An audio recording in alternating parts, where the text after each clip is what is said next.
Why your brain is addicted to staying stuck. You already know what you need to do. That is the part nobody talks about. That is the uncomfortable truth sitting at the center of this entire conversation. You know what you need to eat. You know how much sleep you need. You know the relationship that is draining you. You know the career that is suffocating you. You know the habit that is slowly eroding your health, your finances, your self-respect. You know the dream you keep postponing. You know the conversation you keep avoiding. You know the version of yourself that is waiting on the other side of a decision you have been refusing to make for months, maybe years, maybe your entire adult life. You know. And yet here you are. Not doing it. Not changing. Not moving. Stuck. And the most confusing, most frustrating, most quietly devastating part of being stuck is not the stuckness itself. It is that you cannot understand why. You are not stupid. You are not lazy. You are not without motivation or desire or the genuine, sincere wish to be different, to do better, to finally become the person you have been promising yourself you would become. And still, nothing changes. You set the alarm and hit snooze. You make the plan and abandon it. You have the insight and lose it. You take the step forward and somehow find yourself, weeks later, back at the beginning. Or worse, further behind than when you started, with the additional weight of another failure confirming the story you most fear as true about yourself. That you are someone who cannot change. Here is what nobody has told you. The reason you are stuck is not a character flaw.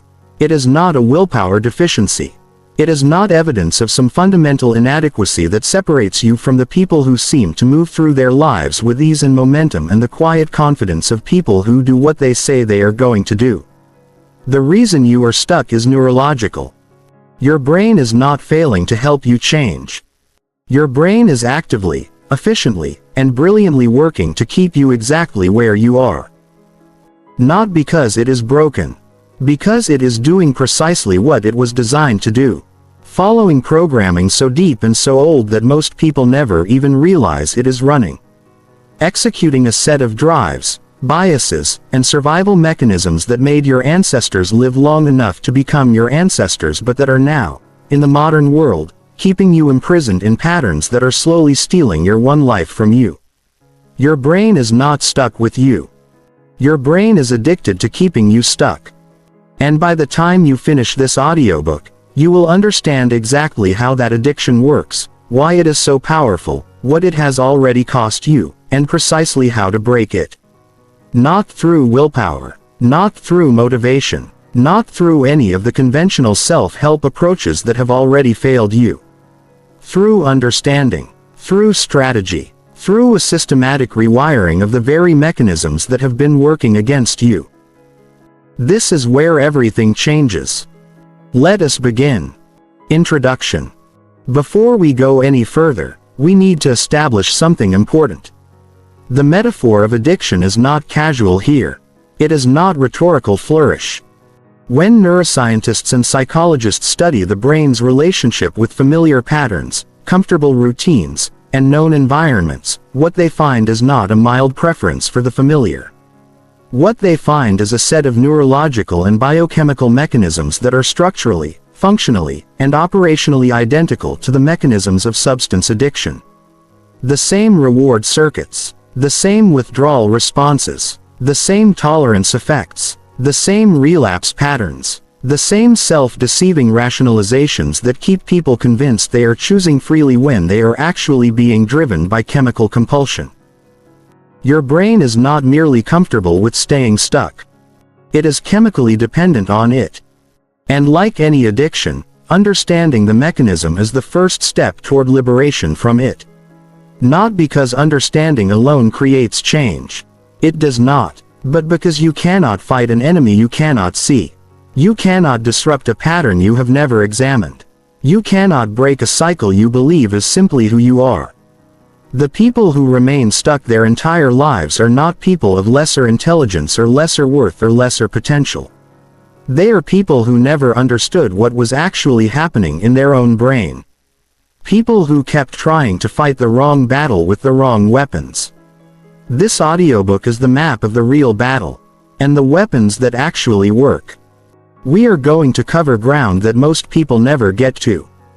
The deep evolutionary roots of why your brain resists change. The specific neurological mechanisms of the addiction to stuckness. The psychological structures that reinforce it.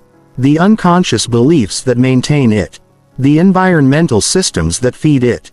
And the complete, evidence-based protocol for dismantling it and building something permanent in its place. By the end, you will not just understand why you have been stuck. You will understand exactly how to get unstuck, and how to stay unstuck. Let us start at the very beginning, at the root of everything. Part 1. The Architecture of Stuckness. Chapter 1. The Comfort Trap, Why Your Brain Treats Change as Death. To understand why your brain is addicted to staying stuck, you first need to understand one of the most fundamental and most misunderstood facts about human psychology. Your brain does not care about your happiness. I want you to sit with that for a moment, because it is going to reframe everything that follows.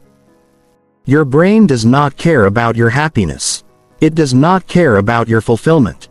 It does not care about your dreams, your potential, your legacy, or the version of yourself that is waiting to be born on the other side of the changes you know you need to make. Your brain cares about one thing above all else, above happiness, above success, above love, above meaning. Your brain cares about your survival. And not your survival in any sophisticated, long-term, quality of life sense. Your brain cares about your survival in the most immediate, primitive, non-negotiable biological sense. The sense that is measured not in years or decades but in the next few minutes. The next few seconds. The immediate moment. This matters because it explains everything about why change is so difficult. And why stuckness is so persistent. For the vast majority of human evolutionary history, the unfamiliar was genuinely dangerous. The unknown territory beyond your tribe's boundaries might contain predators. The unfamiliar food might be poisonous. The stranger approaching from the distance might be a threat. The new behavior that deviated from the group's established norms might result in ostracism, and ostracism, in the ancestral environment, was effectively a death sentence. In this context, the brain that evolved a powerful bias toward the familiar, toward the known, toward the established pattern, was the brain that kept its owner alive. Novelty meant risk. Familiarity meant safety. This is the equation your brain is still running. Right now, today, in the 21st century. With a nervous system and a set of neurological priorities that have not meaningfully updated since the Pleistocene. Every time you contemplate a significant change, your ancient brain does not evaluate the change on its merits. It does not calculate expected value or consider long-term consequences or weigh the cost of inaction against the cost of action. It simply registers. This is unfamiliar. This deviates from the established pattern. This is therefore potentially dangerous. And it responds accordingly. This response has a name in neuroscience. It is called the novelty threat response. And it operates through a cascade of neurological and biochemical events that most people experience as anxiety, resistance, procrastination, self-doubt, sudden paralysis, and the overwhelming conviction that now is not the right time. Here is how it works. When your brain detects the possibility of significant change, the amygdala, your brain's threat detection center, fires. It does not fire because the change is genuinely dangerous. It fires because change is unfamiliar. And unfamiliar means potentially dangerous. The amygdala cannot distinguish between these two things. It was not designed to. The amygdala firing triggers the release of cortisol, the primary stress hormone, into your bloodstream. Cortisol does several things simultaneously. It activates your fight or flight response, preparing your body for immediate physical action. It redirects cognitive resources away from your prefrontal cortex, the part of your brain responsible for rational evaluation, long-term planning, and the consideration of complex trade-offs. And it floods your consciousness with a sense of threat and urgency that is entirely disproportionate to any actual danger. The result is that thinking about change, contemplating change, even imagining the possibility of change, produces a physiological stress response that your conscious mind then needs to explain.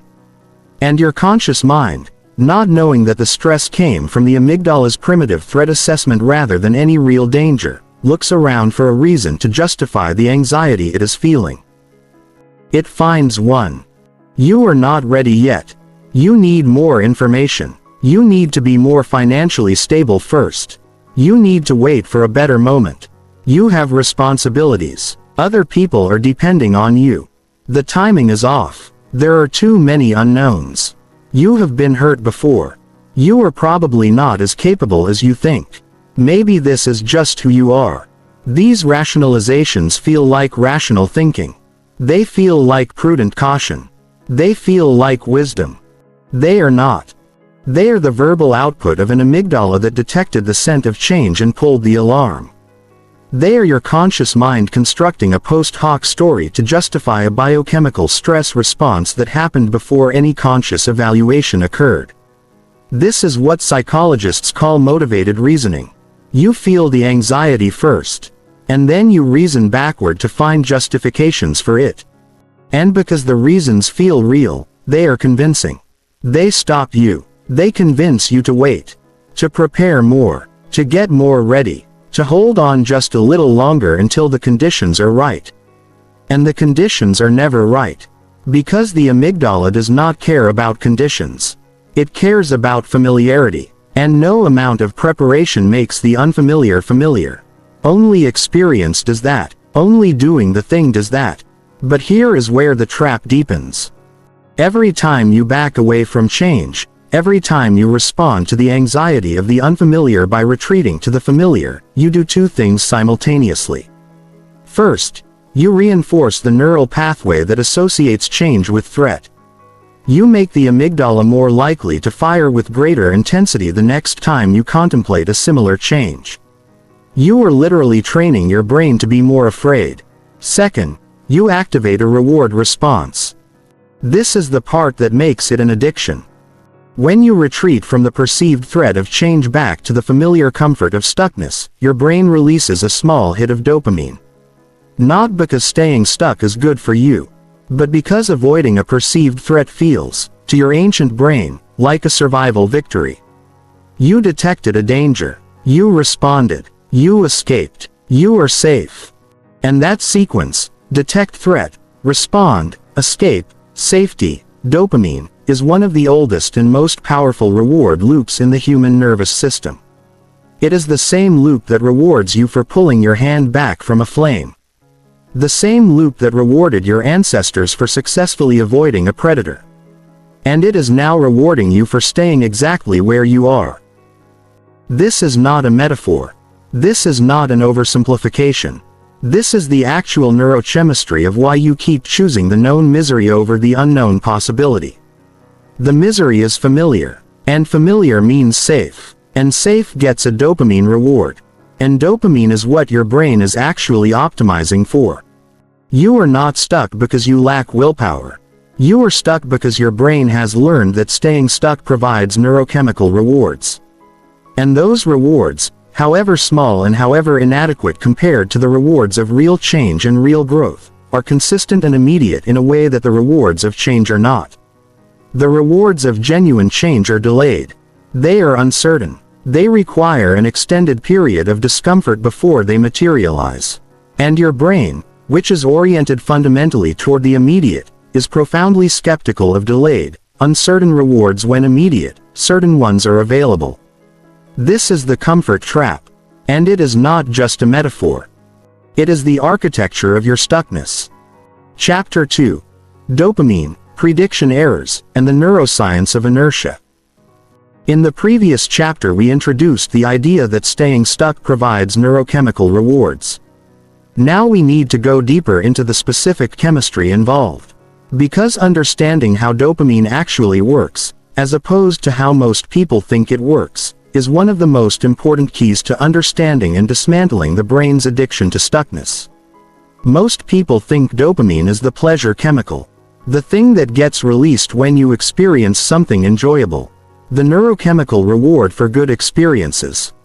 This is wrong, or at least profoundly incomplete. Neuroscientist Wolfram Schultz, in a series of landmark experiments at the University of Cambridge, discovered something about dopamine that overturned the conventional understanding entirely. Dopamine is not primarily a pleasure signal. Dopamine is primarily a prediction and anticipation signal. Specifically, dopamine neurons fire most intensely not when a reward is received but when a reward is predicted or anticipated. And they fire most dramatically when a reward is unexpected, when something good happens that was not predicted. But the more important discovery for our purposes is what happens when a predicted reward does not materialize. When your brain predicts a reward and the reward does not come, dopamine levels do not simply return to baseline. They drop below baseline. This drop below baseline is experienced as aversion, disappointment, discomfort, and the powerful drive to avoid whatever led to the prediction error. Schultz called this the prediction error signal. And it is, at the neurological level, one of the most powerful forces shaping human behavior. Your brain is continuously making predictions about what will happen next, about what will follow from your actions, about whether a particular course of action will produce a particular reward. And it is continuously comparing those predictions against reality. When reality exceeds prediction, dopamine surges. When reality falls short of prediction, dopamine crashes. Now here is how this creates and maintains stuckness. Your current life, however unsatisfying, is highly predictable. Your brain knows what to expect. It has made thousands of predictions about your familiar routines, your established patterns, your current relationships and circumstances. And most of those predictions have been confirmed, because your life has remained essentially the same. This means your brain's dopamine system is not experiencing frequent prediction errors. It is operating in a relatively stable, if uninspiring, predictive environment. Attempting to change introduces massive prediction uncertainty. When you begin a new habit, pursue a new goal, or try to establish a new way of being in the world, your brain suddenly cannot make reliable predictions. It does not know what to expect. It cannot tell whether its predictions about the new path will be confirmed or violated. And here is the critical insight. To your dopamine system, an uncertain reward is worse than a certain small reward. Not because uncertainty is inherently bad, but because uncertainty means prediction errors are coming.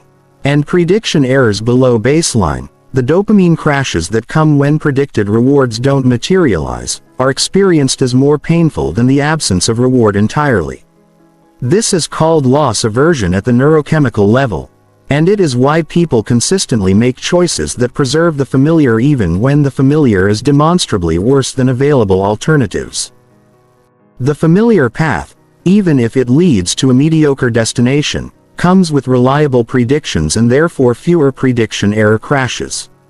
The unfamiliar path, even if it leads to a much better destination, comes with a period of prediction uncertainty and therefore a higher frequency of dopamine crashes. Your brain, which is doing exactly what it was designed to do, chooses the familiar path. And calls it wisdom, calls it prudence, calls it being realistic.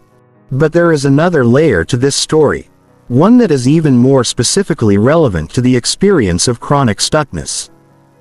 Research in behavioral neuroscience has shown that the dopamine system does not just respond to reward and punishment. It responds to the expectation of reward and punishment.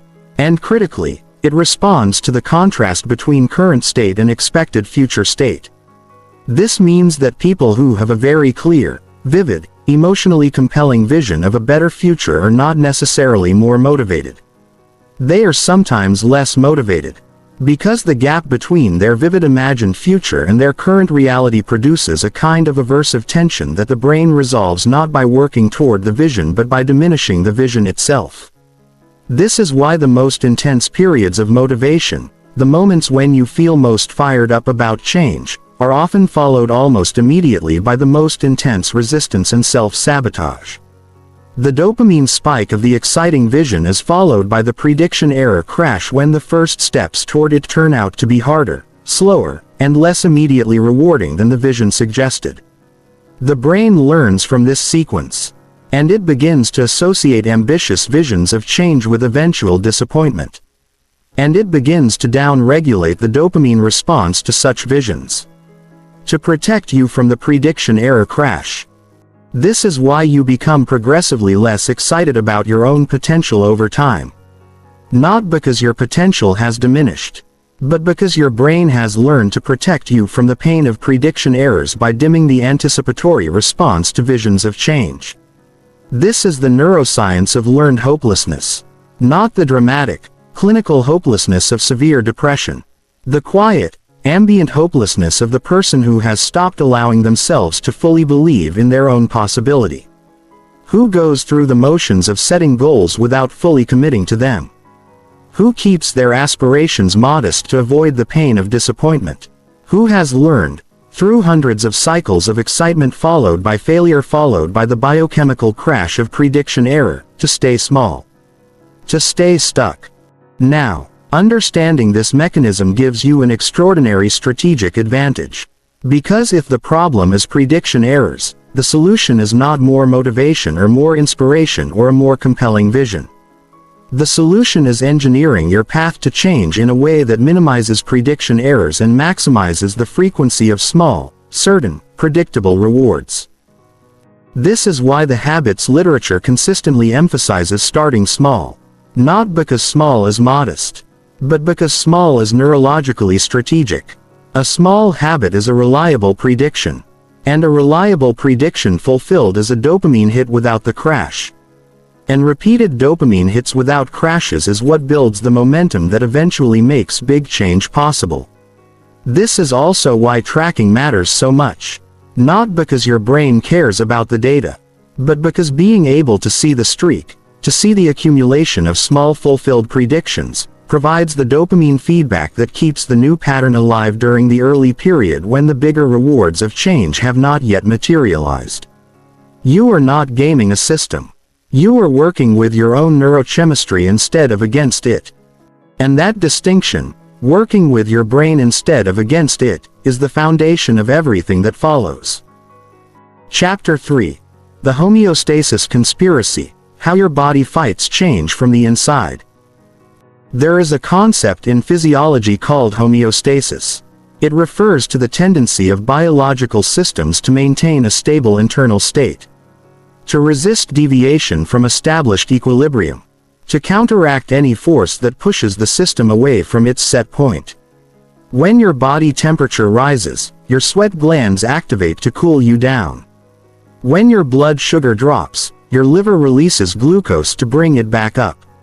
When your blood pressure spikes, your heart rate adjusts to return to normal range. Homeostasis is one of the most fundamental and most elegant properties of living systems. Without it, you could not survive. The maintenance of stable internal conditions is the prerequisite for everything else your body does. And your body's homeostatic systems are extraordinarily powerful. They are also, in the context of the changes you are trying to make, working directly against you.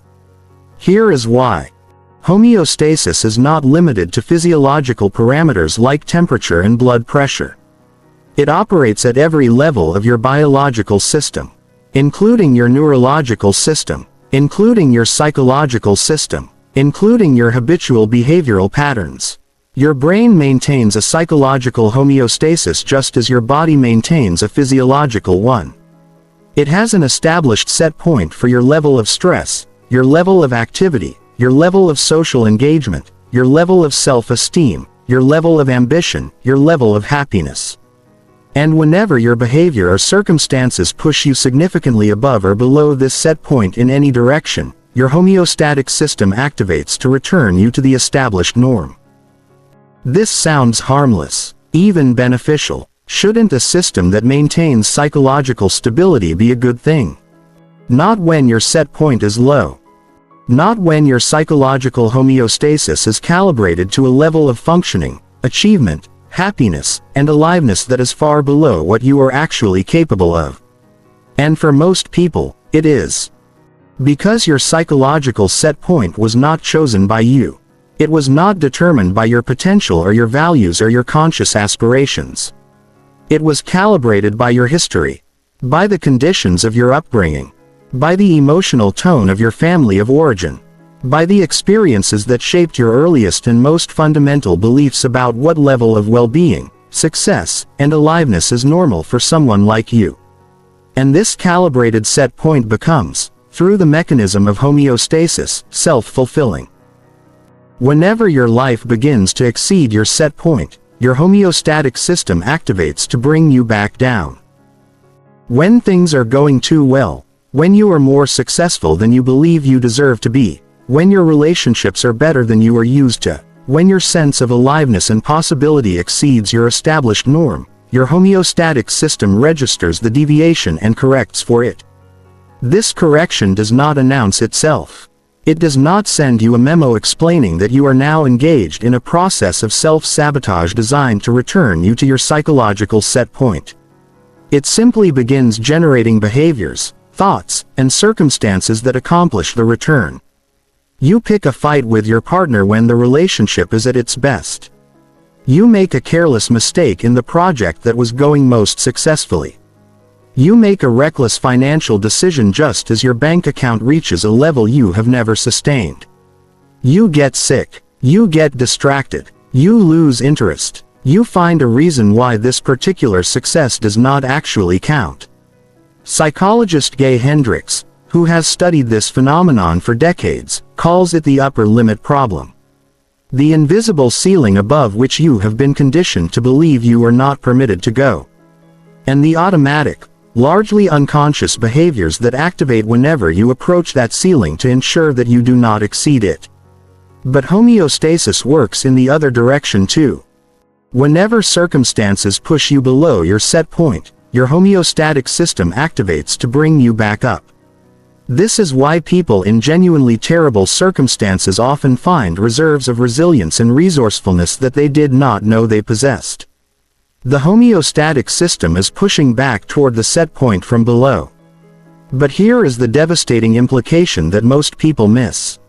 If your set point is low, your homeostatic system will work just as hard to return you to low functioning when circumstances push you above it as it works to return you to minimal functioning when circumstances push you below it.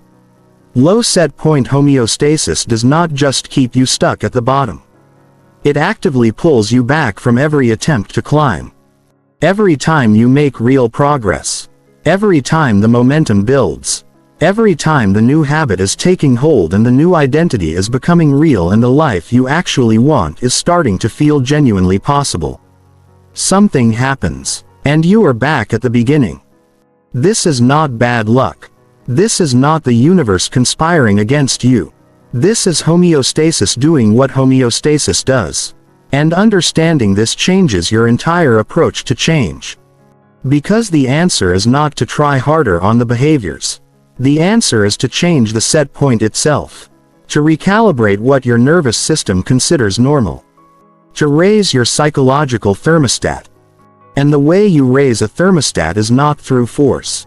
It is through gradual, consistent, patient exposure to higher temperatures until the new temperature becomes the new normal. Until the new level of functioning, achievement, and aliveness is what your homeostatic system is calibrated to protect. This is a slow process. Genuinely slow. Slower than motivational culture would like it to be. Slower than the 3-week transformation programs suggest. Slower than the part of you that has been waiting your whole life to finally change wants it to be. But it is real, and it is permanent, because you are not fighting homeostasis. You are retraining it. There is another dimension to the homeostasis conspiracy that deserves its own examination. Your body has a physiological set point for stress. Research in stress physiology shows that your body becomes habituated to a particular level of chronic stress. Not just tolerant of it, dependent on it. When you have lived with chronic stress for an extended period, your adrenal system calibrates to that level of activation as normal. Your cortisol baseline rises, Your nervous system becomes accustomed to a particular level of tension, vigilance, and activation that feels like the natural resting state. And when that level of stress is reduced, when circumstances improve and the chronic stressors are removed, your body does not experience this as relief. It experiences it as dysregulation. The absence of the familiar stress feels wrong, uncomfortable, like something is missing, like you are not oriented properly, like you cannot trust the apparent calm because surely something bad is coming. This is called stress addiction in stress physiology. And it explains why people who have spent years in stressful, chaotic, or painful circumstances frequently undermine the calm and stability they have worked so hard to achieve. Not because they prefer suffering, but because their nervous system has been calibrated to a particular level of stress and experiences its absence as a threat to homeostasis. They recreate the familiar stress. Because familiar, even when painful, is what their nervous system recognizes as safe. This is one of the most important things to understand about your relationship with change and stuckness. If you have lived with chronic stress, chronic struggle, chronic underachievement for long enough, your nervous system may have come to identify with the struggle itself. The struggling may feel more real, more you, more safe than the possibility of things actually working. And if that is the case, then becoming unstuck is not primarily a behavioral challenge. It is a somatic one. A challenge of the body, of the nervous system, of the physiological calibration that determines what feels normal and safe. Which means that becoming permanently unstuck requires attending to the body, not just the mind. Regulating the nervous system, gradually introducing the physiological experience of calm, stability, and ease until those states become familiar enough to feel safe. This is why meditation, breathwork, physical exercise, and sleep are not optional lifestyle add-ons to a change program. They are core interventions, because they directly address the physiological dimension of stuckness that no amount of cognitive insight can reach on its own. Chapter 4. The Stories That Imprison You, Identity and the Architecture of Limitation. We have talked about the neurological and physiological dimensions of the brain's addiction to staying stuck. Now we need to talk about the dimension that is both the most powerful and the most invisible. The stories.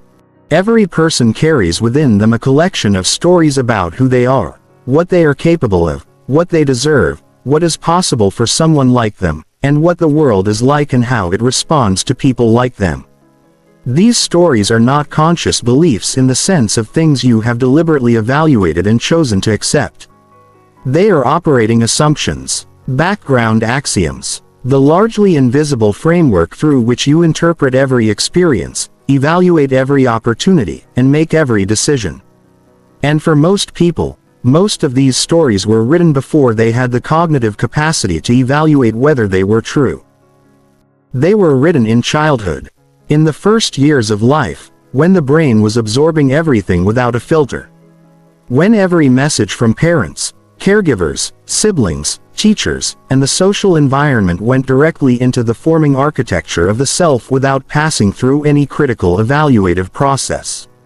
They were written in moments of pain, when the humiliation in the classroom became a story about your intelligence. When the abandonment in the relationship became a story about your worthiness. When the failure in the project became a story about your capability. When the criticism from the parent became a story about your fundamental adequacy as a human being. They were written by the culture you were raised in. By the messages about who succeeds and who fails and why. About what kind of people get the good outcomes and what kind do not. About where you fit in the hierarchy of deserving. And these stories, once written, become self-fulfilling. Not because reality is obligated to match them, but because your perception of reality is filtered through them so completely that you cannot see what does not fit. The person who carries the story that they are not smart enough does not see the evidence of their intelligence. They see exceptions, flukes, luck, temporary performances that will eventually be exposed. The person who carries the story that they are not the kind of person who gets what they want does not register the moments when they do. They discount them, attribute them to outside factors, wait for them to be taken away. The person who carries the story that they are fundamentally flawed, damaged, broken, or not quite enough does not experience success as evidence against this story. They experience it as a temporary aberration, a matter of time before the truth is revealed. These stories create the experience of stuckness from the inside, not because your circumstances prevent you from moving, but because your stories prevent you from believing that movement is available to you. And here is the most insidious element of the whole system. Your stories generate the very behaviors that confirm them. The person who believes they are not smart enough avoids intellectual challenges. And the avoidance of intellectual challenges prevents the development of intellectual confidence, which confirms the story. The person who believes they are unworthy of love unconsciously behaves in ways that push love away, or selects partners who are incapable of providing it, or interprets loving behavior with suspicion. And the resulting relational experiences confirm the story. The person who believes they cannot sustain discipline gives up just before the habit becomes automatic. And the pattern of giving up confirms the story. This is the architecture of self-fulfilling prophecy. And it is not a mystical phenomenon. It is a straightforward consequence of the fact that your behavior is shaped by your beliefs about yourself. And your beliefs about yourself are shaped by your behavior. The loop is closed, and it runs continuously, generating the same evidence for the same stories in cycle after cycle after cycle. Breaking this loop is one of the central challenges of getting permanently unstuck. And it requires something that most change approaches completely ignore. It requires addressing the stories directly. Not through positive thinking, not through affirmations, not through visualizing a better future while the old stories continue running in the background. Through the systematic, honest, rigorous examination of where the stories came from, what evidence actually supports them, what evidence contradicts them, and whether the being who wrote these stories had the information, the perspective, and the cognitive maturity necessary to render a reliable verdict on the capacities and the worthiness of the person you actually are. In almost every case, the answer is no. The story was written by a child who was doing their best to make sense of experiences they did not have the tools to process. A child who drew the most available conclusion from limited and often distorted evidence. A child who could not have known, because no child can know, that the conclusions they were drawing about themselves would become the invisible prison walls of their adult life. The story is not the truth. It never was. It was always an interpretation, a guess, a child's best attempt at making sense of a world that was sometimes confusing and sometimes unkind and sometimes simply overwhelming. And you are not obligated to live by a child's guess for the rest of your life. This is one of the most important sentences in this entire audiobook. You are not obligated to live by a child's guess for the rest of your life. The stories can be examined. The evidence can be reconsidered. New interpretations can be written. New stories, grounded in more accurate information and more mature perspective, can be constructed and gradually, through the same process of behavioral confirmation that built the old stories, made real. This is not a simple process. It is not quick. It requires the kind of honest, courageous self-examination that most people spend their entire lives avoiding. But it is the process without which no other change is permanent. Because the behaviors will always eventually return to serve the stories, unless the stories change first. Chapter 5. The Social Cage, How Your Environment Keeps You Exactly Where You Are. We have examined the neurological, physiological, and psychological dimensions of the brain's addiction to staying stuck. Now we need to look outside the individual entirely. Because some of the most powerful forces maintaining your stuckness are not inside you at all. They are in the social environment around you. Human beings are profoundly social creatures. Not social in the sense of merely enjoying company, but social in the deep biological sense of being fundamentally dependent on group membership for survival. Our ancestors who were expelled from the group died. Full stop. Ostracism was a death sentence. And this history has left us with a set of social drives that are, in terms of neurological priority, nearly as powerful as hunger and thirst. The need to belong, the need to be accepted, the need to maintain one's position within the group, the need to not deviate too dramatically from the group's established norms. These drives are not weaknesses. They are evolutionary adaptations. In the ancestral environment, they kept people alive. In the modern environment, they keep people stuck. Here is how. Every person exists within a social ecosystem. A network of relationships, communities, and social structures within which they have an established identity, an established role, and an established set of expectations about who they are and what kind of behavior is normal and appropriate for them. This established identity was not chosen with full conscious awareness. It was constructed through years of interaction, through the patterns of behavior that others observed and came to expect, through the stories that others tell about who you are. And it is maintained through a continuous, largely invisible process of social reinforcement. The people in your social environment have a mental model of who you are. And when your behavior matches their mental model, they respond with the warmth, acceptance, and inclusion that your social drives are hungry for.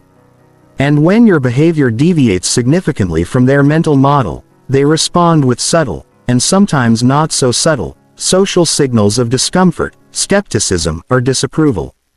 This is not malicious. Most of the time it is not even conscious.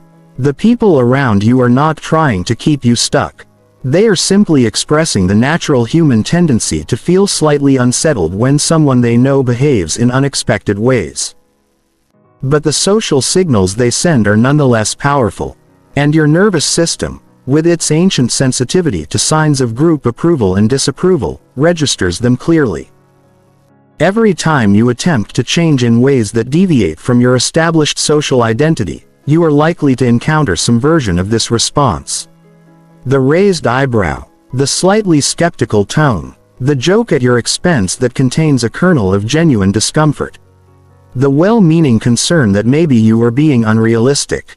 The subtle shift in dynamic that communicates, this is not who we know you to be. And your nervous system, interpreting these signals through its ancient lens, registers them as warnings. Deviation from the group norm is dangerous. Return to the familiar. Stay who you were. This social pressure is one of the most underestimated forces in the psychology of change. Self-help culture focuses almost entirely on the individual, on your mindset, on your habits, on your beliefs and behaviors and neurological patterns. But you do not exist as an isolated individual. You exist within a social field, and that social field exerts constant pressure on your identity.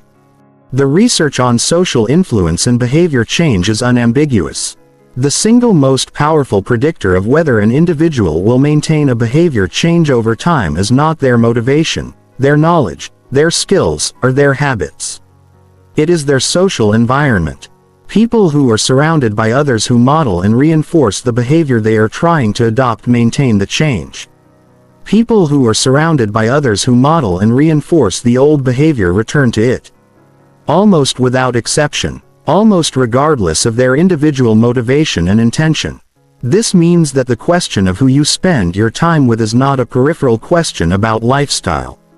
It is a central strategic question about whether change is even possible. The people you spend the most time with are either maintaining your stuckness or enabling your growth. There is very little middle ground. Because the social environment is constantly reinforcing a particular identity. And identity, as we have explored, drives behavior. If the people around you know you as someone who struggles with their finances, every interaction with them reinforces that identity, however subtly.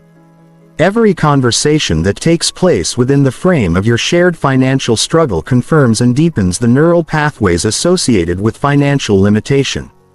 If the people around you know you as someone who cannot sustain a relationship, every concerned inquiry about your love life, every commiserating conversation about how hard it is to find a good partner, every dynamic that is built around the shared understanding of your relational difficulties reinforces the identity of someone who struggles with love.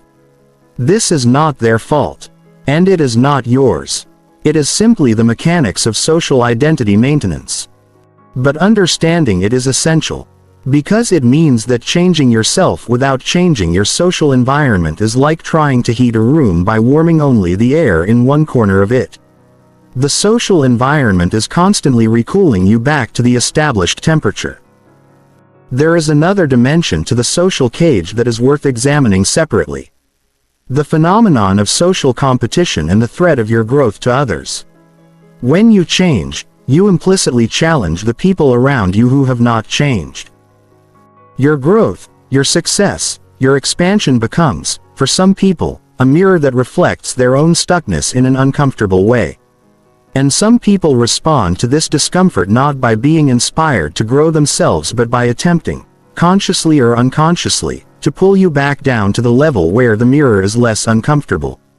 This is not evil, it is profoundly human, and it happens in families, in friendships, in romantic partnerships, in professional relationships, in any social context where your growth creates a disparity that challenges the existing dynamic.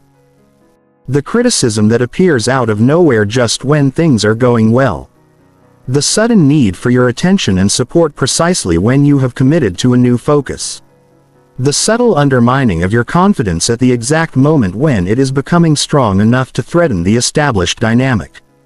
These patterns are real, and recognizing them is not about becoming suspicious or paranoid or cold toward the people in your life.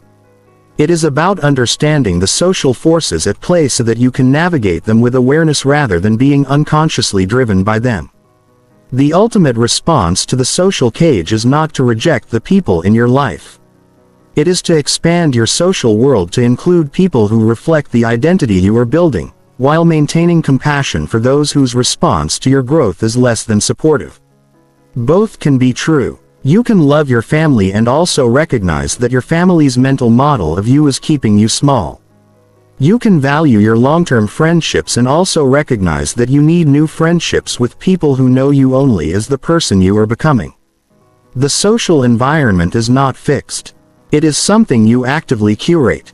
And the curation of your social environment is one of the highest leverage interventions available in the process of getting permanently unstuck. Part 2. Breaking the Addiction. Chapter 6. The Counterintuitive Truth About Motivation, Why You Are Using It Wrong. Most people approach the challenge of getting unstuck as a motivation problem. They are not motivated enough. They need to find the right reason, the right inspiration, the right emotional fuel to finally overcome the inertia and make the changes they know they need to make. And so they search for the book that will finally light the fire, for the speech that will shift something fundamental, for the experience, the conversation, the insight, the crisis, the moment of clarity that will break through the resistance and make change finally feel possible. Some people spend their entire lives in this search, perpetually preparing to change, consuming motivational content in ever-increasing quantities, moving from one inspirational source to the next, getting temporarily fired up and then gradually deflating until the next source of fuel is needed. This approach fails not because motivation is unimportant. It fails because it is based on a fundamental misunderstanding of what motivation actually is and how it actually works. Here is the truth about motivation that most people never learn. Motivation does not precede action. It follows from it. This is perhaps the single most important practical insight in all of behavioral psychology. And it is the direct opposite of how most people think about it. Most people wait to feel motivated before they take action. They think, once I feel ready, once I feel inspired, once I have enough fuel, I will begin. But motivation does not arise in a vacuum. It does not appear before the action as a force that propels you into it. It appears after the action as a consequence of it. The neurological explanation for this is straightforward. Motivation is generated by dopamine. And as we explored in Chapter 2, dopamine responds to prediction and reward. Specifically, to the signal that an action is producing results. When you take an action and experience even a small positive result, dopamine fires. And dopamine is experienced as motivation, as energy, as the desire to continue. But if you are waiting for that feeling before you start, you are waiting for a neurochemical response to an action you have not yet taken. You are waiting for a feeling that can only be generated by the very thing you are waiting to feel motivated to do. This is the motivation paradox. And it is the reason why inspiration alone never produces lasting change. Action comes first. Motivation follows. This does not mean that you can ignore your lack of motivation. It means you need to understand what it actually is. Your lack of motivation is not a shortage of fuel. It is the predictable neurological state of a brain that has not yet experienced the dopamine reward of consistent, successful action toward the change you want. The answer is not to find more inspiration. The answer is to take the smallest possible action that will generate even a minimal dopamine response. And then take the next one. And the next one. Building motivation from the ground up. Through action. Through the accumulation of small wins. Through the progressive development of a track record that your brain can use to make reliable predictions about the rewards of continued action. This is unglamorous. It is not the transformation narrative that motivational culture sells. It does not involve a dramatic moment of breakthrough or a single decision that changes everything. It involves showing up repeatedly, in the absence of motivation, and doing the small thing. The embarrassingly small thing. The thing that is so small it almost cannot count as progress. Until it does. Until the track record builds. Until the predictions become reliable. Until the dopamine starts showing up before the action instead of after it. Until motivation begins to arise not from inspiration but from the internal evidence of your own capacity. This is how motivation is built. Not found. Built. There is a second critical insight about motivation that most change approaches miss entirely. Intrinsic motivation and extrinsic motivation are not equally effective, and they are not interchangeable. Intrinsic motivation is the motivation that comes from within, from genuine interest in the activity itself, from curiosity, from the pleasure of mastery, from alignment with your values, from the experience of flow, from the deep satisfaction of doing something that feels like an authentic expression of who you are. Extrinsic motivation is the motivation that comes from outside, from external rewards, from other people's approval and recognition, from the desire to avoid external consequences, from comparison and competition with others. Research by psychologist Edward Deci and Richard Ryan, who developed self-determination theory, one of the most robust frameworks in motivational psychology, shows conclusively that intrinsic and extrinsic motivation are not just different in kind. They are opposite in their long-term effects on sustained behavior. Extrinsic motivation can get behavior started, but over time, it undermines intrinsic motivation. The more you do something for external rewards, the less you enjoy doing it for its own sake. And the moment the external reward is removed, the behavior collapses. This is why financial incentives for exercise or reading or creativity frequently produce short-term compliance followed by long-term disengagement. The extrinsic reward crowds out the intrinsic interest. Intrinsic motivation, by contrast, sustains itself and compounds over time. The more you engage with something from genuine interest and alignment with your values, the more interesting and valuable it becomes. The more you do it, the more you want to do it. This means that identifying and cultivating intrinsic motivation for the changes you want to make is not just psychologically pleasant. It is strategically essential for anything you want to maintain over the long term. And here is the implication that most people miss. If you are trying to build a habit or make a change that has no intrinsic motivation behind it, that you are pursuing entirely for external reasons, for how it will make you look, for the approval it will generate, for the fear of consequences if you do not, the long-term probability of success is low. Not because you are weak. Because the neurological architecture of extrinsic motivation is not designed for the long game. The question to ask is not how do I motivate myself to do this thing I should do. The question is how do I connect this thing I need to do to something I genuinely care about, something that is genuinely me, something that will sustain itself because it is rooted in authentic values rather than external pressure. Sometimes this connection is obvious. Sometimes it requires deeper excavation. But it is always there. And finding it changes everything about the quality and durability of the motivation that follows. Chapter 7. The Identity Shift, the only change that lasts. Everything we have explored so far has been building toward a single, central insight. The reason change does not last is not that people apply the wrong strategies. The reason change does not last is that people try to change their behavior without changing their identity. And behavior that is inconsistent with identity is not just difficult to maintain. It is neurologically impossible to maintain in the long term. Because your brain is not designed to maintain inconsistency. It is designed to maintain coherence. To ensure that what you do matches who you believe yourself to be. And who you believe yourself to be, at the deepest level, is your identity. We have already explored the concept of identity change in significant depth. But there is a specific angle on identity change that is directly relevant to the addiction to stuckness. And it deserves careful attention here. Most people, when they try to change, conceptualize the change as something they will do. A behavior they will adopt. A habit they will build. An outcome they will achieve. They do not conceptualize it as something they will become. And this is the difference that determines everything. The person who decides to go to the gym is trying to change what they do. The person who decides to become someone who prioritizes their physical health is trying to change who they are. The first person has to fight their identity every single time they put on their gym shoes. Because going to the gym is not what people like them do. Every repetition is a battle against the self-concept. The second person is expressing their identity every time they put on their gym shoes.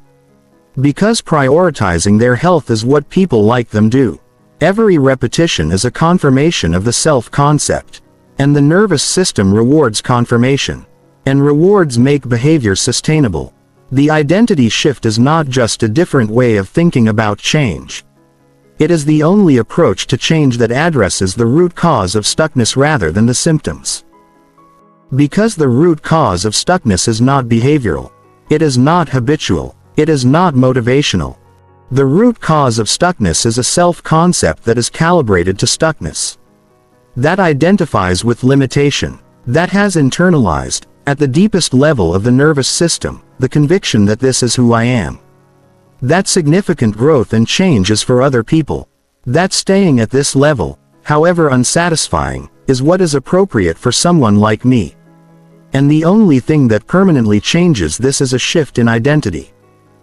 Not a declaration, not an affirmation, not a vision board, a shift, a genuine, neurologically real shift in the image the brain holds of itself. And as we have explored, this shift is built not through insight but through evidence. Through the accumulation of small, consistent behavioral data points that the brain cannot ignore. Through the daily practice of behaving as the person you have decided to become, generating evidence for that identity, and using that evidence to update the self-concept. One vote at a time. One day at a time. One identity statement at a time. This is slow. It is genuinely slow, particularly for people whose stuckness is deep, whose self-concept has been calibrated low for a long time, whose homeostatic set point requires significant gradual recalibration. But it is real, and it is permanent, in a way that nothing else is. Because when the identity shifts, the homeostatic system shifts with it. And instead of fighting to pull you back to stuckness, homeostasis begins fighting to maintain your new, expanded level of functioning. The system that was your prison becomes your engine. Chapter 8. The Environment Redesign, Making Change Inevitable Instead of Effortful. We have established that the brain is addicted to staying stuck through neurological, physiological, psychological, and social mechanisms.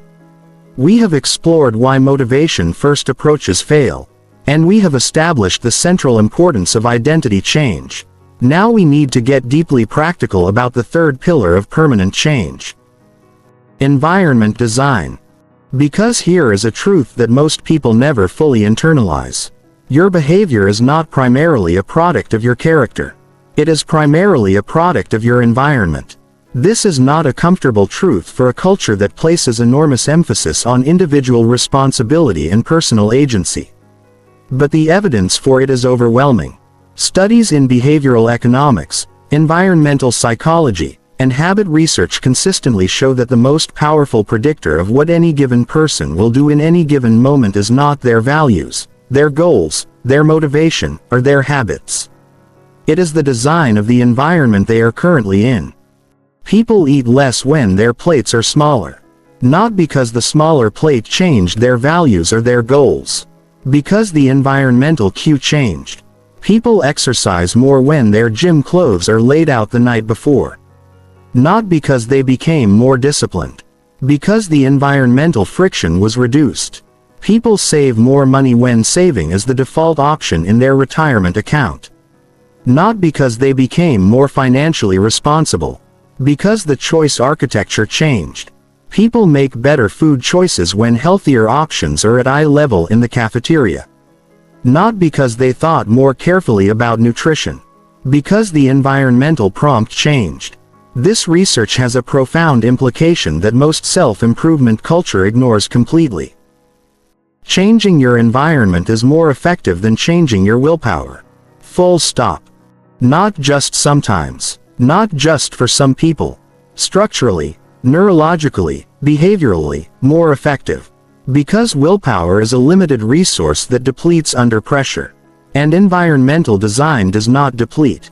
It is always there, working in the background, nudging every decision in a particular direction regardless of how tired you are, how stressed you are, how distracted you are, or how far from your best self you happen to be in any given moment. This means that the highest leverage investment you can make in getting permanently unstuck is not in motivating yourself more. It is in designing your environment to make the behaviors you want automatic and the behaviors you do not want effortful. Let us be specific about what this means in practice. The first element of environment design is friction management. Every behavior has a friction cost. The effort required to initiate it. And human behavior consistently follows the path of least resistance. Not because people are lazy. Because energy conservation is a fundamental biological drive. This means that reducing friction for behaviors you want, and increasing friction for behaviors you do not want, has a more reliable impact on your actual behavior than any amount of motivation, intention, or willpower. You want to read more. Put your books in every room you spend time in. Delete the social media apps from your phone's home screen so that the phone requires 2 extra steps to access them. Make reading the path of least resistance and scrolling the effortful choice. You want to eat better. Prepare healthy food in advance and keep it at the front of the refrigerator. Remove or conceal the unhealthy options so that accessing them requires deliberate effort. Make the aligned choice the easy choice and the misaligned choice the hard one. You want to exercise. Sleep in your workout clothes. Pack your gym bag the night before. Schedule workouts at the beginning of the day before decision fatigue sets in. Make skipping require more conscious effort than showing up. You want to stop wasting time. Use technology to block distracting websites during working hours. Remove the television from your bedroom. Create a physical workspace that is separate from your relaxation space so that your nervous system associates the work environment with focus and the rest environment with rest. The second element of environment design is cue engineering. Habits are triggered by cues. Environmental signals that the brain has learned to associate with a particular behavioral sequence. This is the neurological mechanism underlying all habitual behavior. It is not a weakness. It is the efficiency mechanism that allows complex behavioral sequences to run automatically without requiring conscious attention. And if you understand this mechanism, you can use it intentionally. Design your environment so that the cues for your desired behaviors are unavoidable. So that every time you enter a particular space or encounter a particular object or arrive at a particular time, the cue automatically triggers the behavioral sequence you want. The meditation cushion placed where you will encounter it immediately upon waking. The journal on the desk where you will see it before you open your laptop. The running shoes by the door so that leaving the house means encountering them. The healthy snack visible on the counter so that hunger cues automatically orient toward the aligned choice. These cues are not tricks. They are the deliberate engineering of an environment that works with your brain's habit architecture rather than against it. The third element of environment design is social environment curation. We covered this in the chapter on the social cage. But it deserves emphasis here as an environmental design principle. Your social environment is part of your environment. And it is the part that most powerfully shapes your identity, your behavior, and your sense of what is possible and normal for someone like you. Deliberately curating your social environment means actively seeking out relationships with people who are living the life you want to be living. Not to compare yourself to them. Not to feel inadequate in their presence. But to have regular exposure to the behavioral and attitudinal norms of people who are doing the things you want to be doing. Because your brain is continuously updating its sense of what is normal based on what it observes in the people around you. And normal is what homeostasis protects. If the people around you are stuck, normal is stuckness. And your homeostatic system will work to maintain you there. If the people around you are growing, building, creating, and moving with purpose, normal becomes growth. And your homeostatic system will begin working to maintain you at that level instead.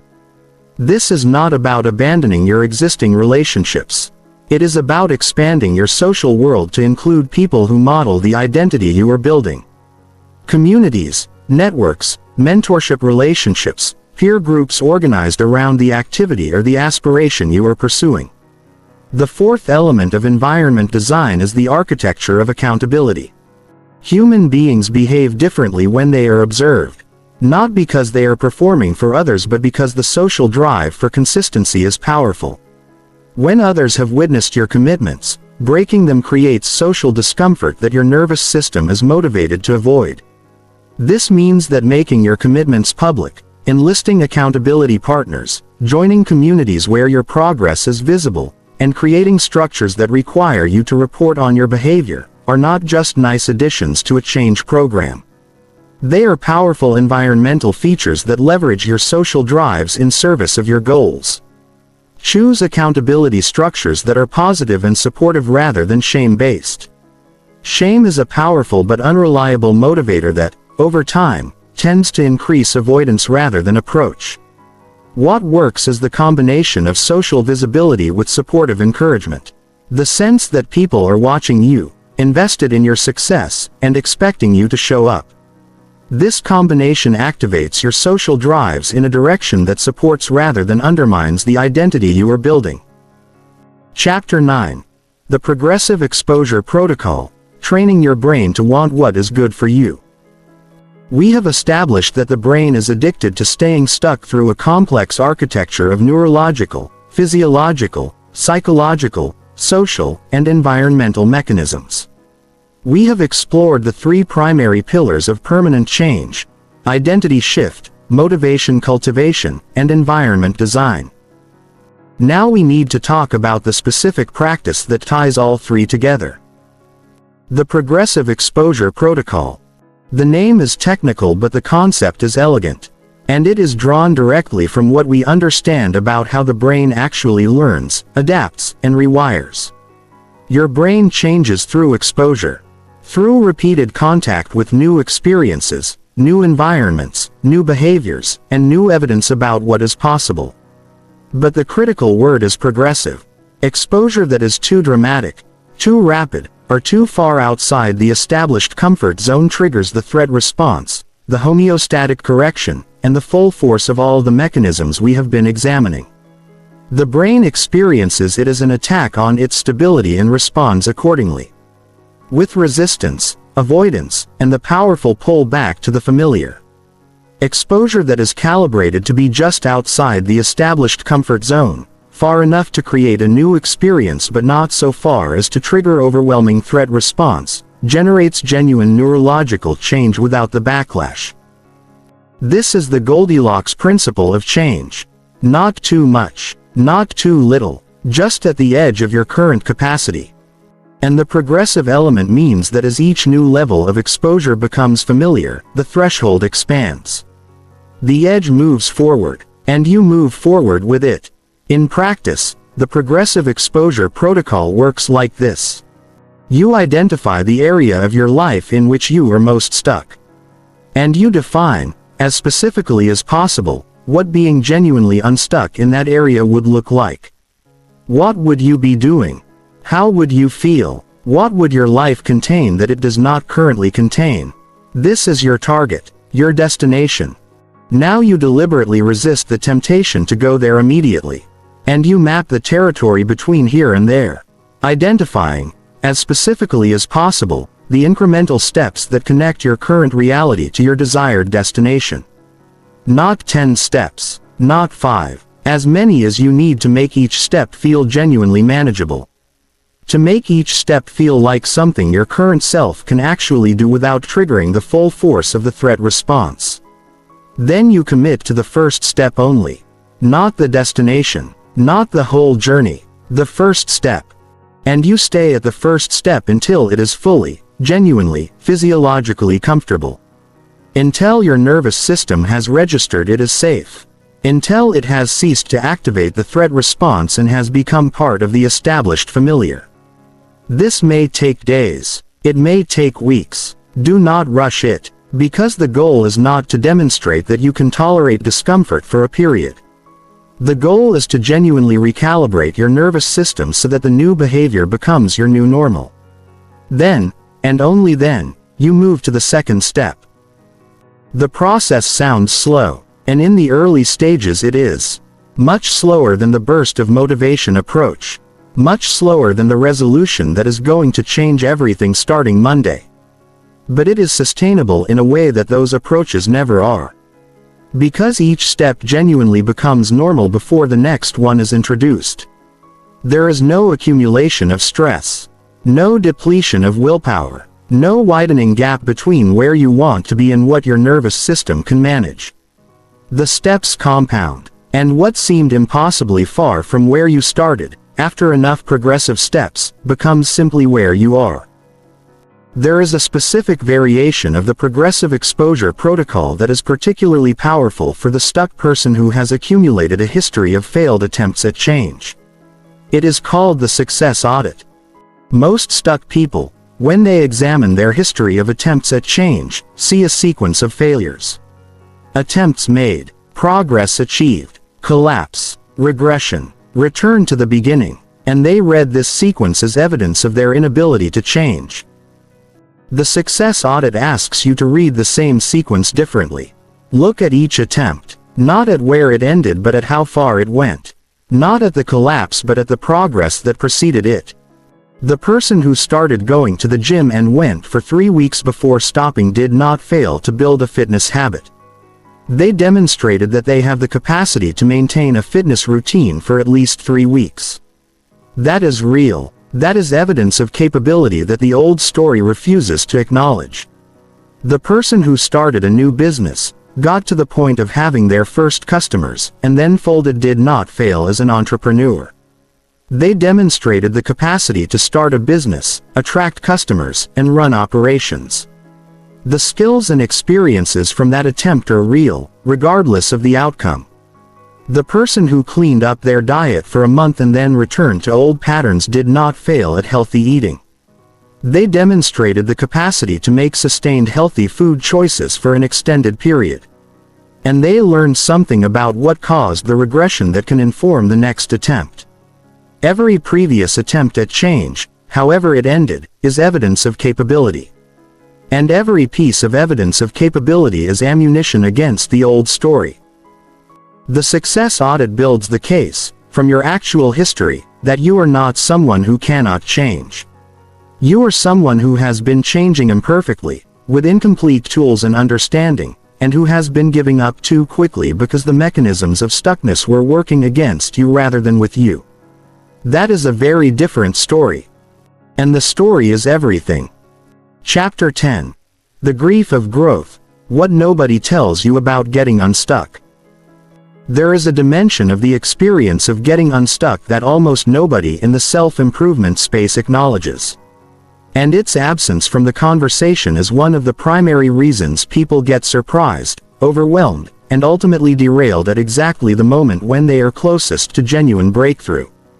That dimension is grief. Getting unstuck involves loss. Real, significant, sometimes profound loss. Not just the loss of familiar patterns and comfortable routines.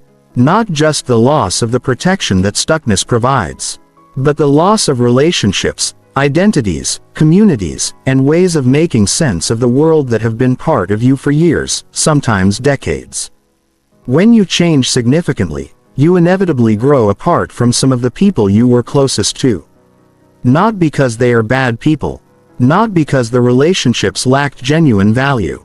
But because the relationships were built around a particular version of you that is no longer who you are.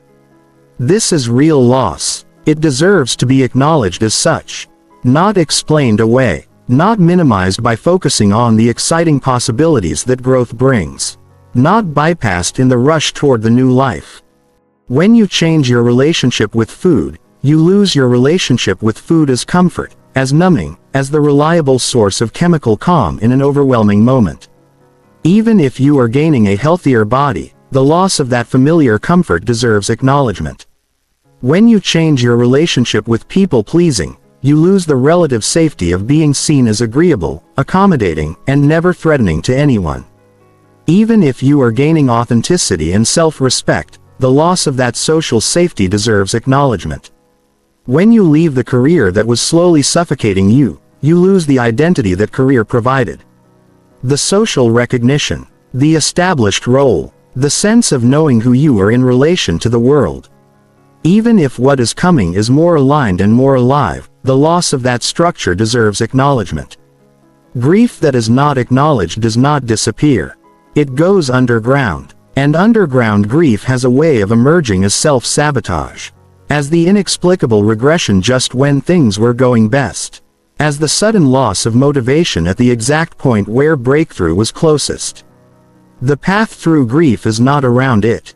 It is through it, with acknowledgement, with compassion for yourself in the difficulty, with the willingness to feel the loss fully rather than rushing past it toward the excitement of the new.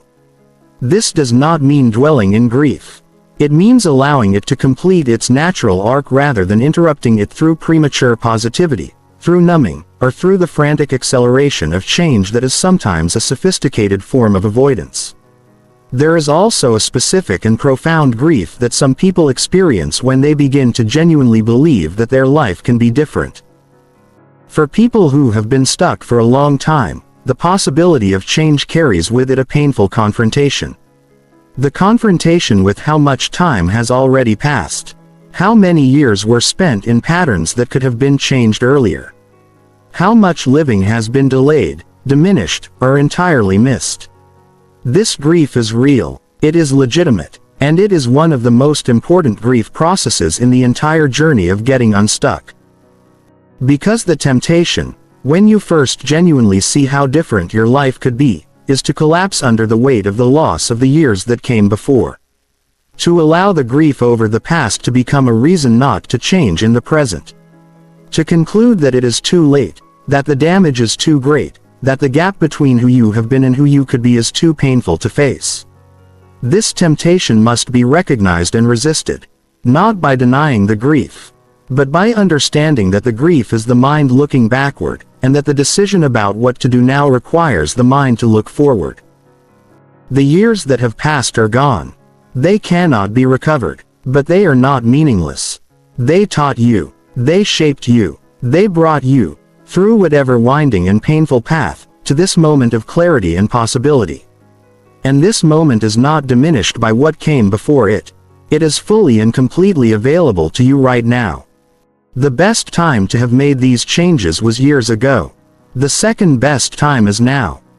Not as a consolation, as an actual, operational fact. The present moment, however much ground there is to recover, however late it feels, however many years you believe you have wasted, is the only place where change is possible. And it is always available. This is not toxic positivity. This is the precise and practical truth about the relationship between past and future. The grief belongs to the past.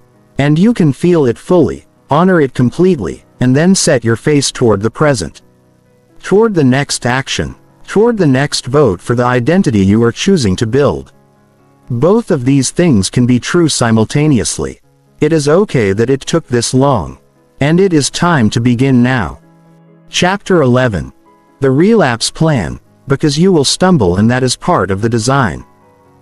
One of the most damaging myths in self-improvement culture is the myth of the clean break. The idea that real change looks like a decisive moment. A before and after. A clear line between the old self and the new self. A transformation that, once achieved, is permanent and complete. This myth is not just inaccurate. It is actively harmful, because it sets people up to interpret the inevitable stumbles of genuine change as evidence that they have not really changed at all. That they are back at square one. That the transformation was an illusion.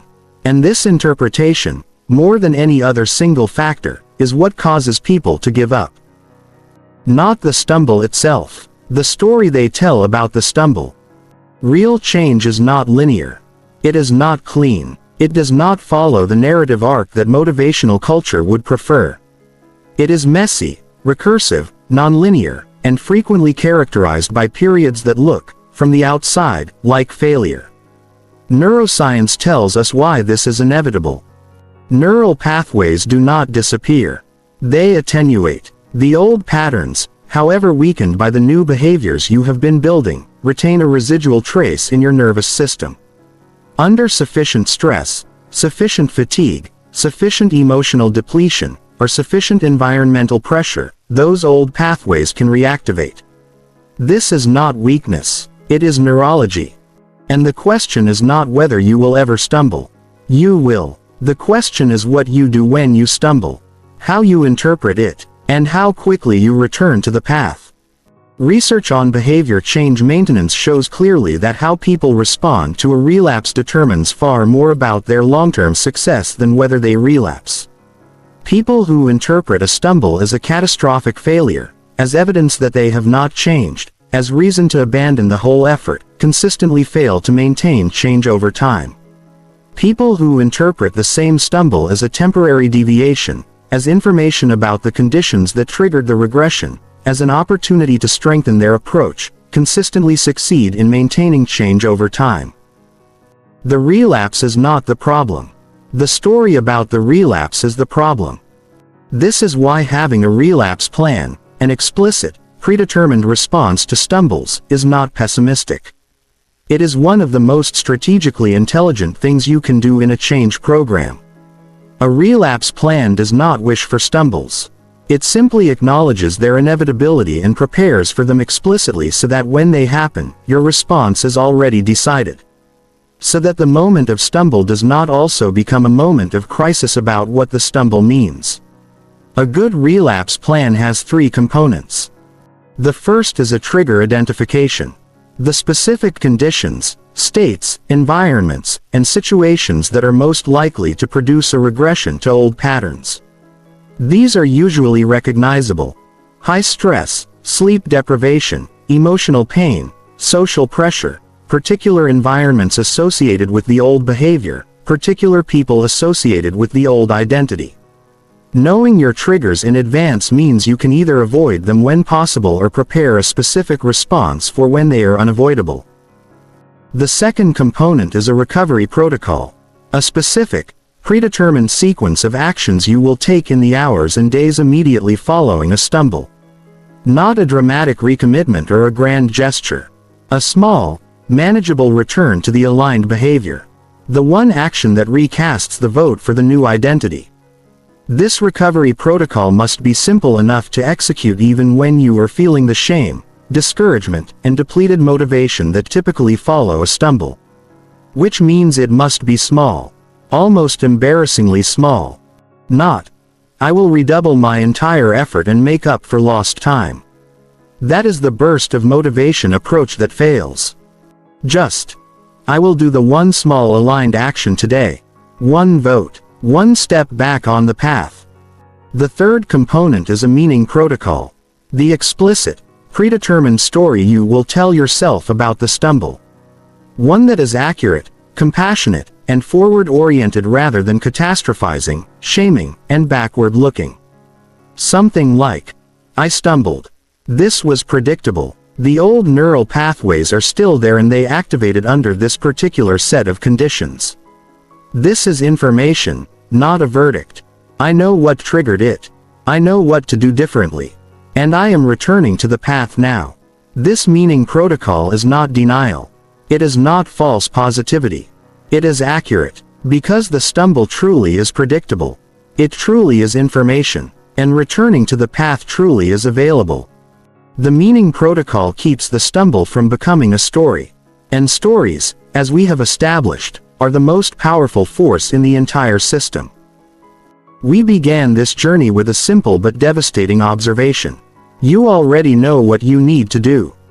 And we asked the question that the entire self-improvement industry consistently fails to answer adequately. If you know, then why are you still stuck? Now you have the answer. Not the comfortable answer. Not the motivational answer. Not the answer that tells you it is all a matter of mindset and if you just believe hard enough and hustle long enough the breakthrough will come. The real answer.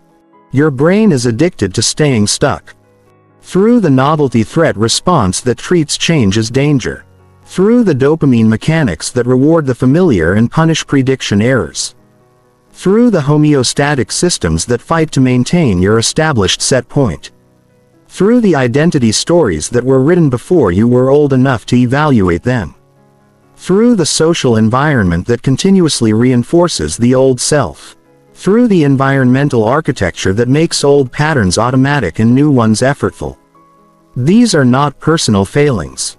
They are biological facts. The predictable, systematic output of a brilliant survival machine that was built for a world that no longer exists but is still running its ancient programming in the modern conditions of your one life.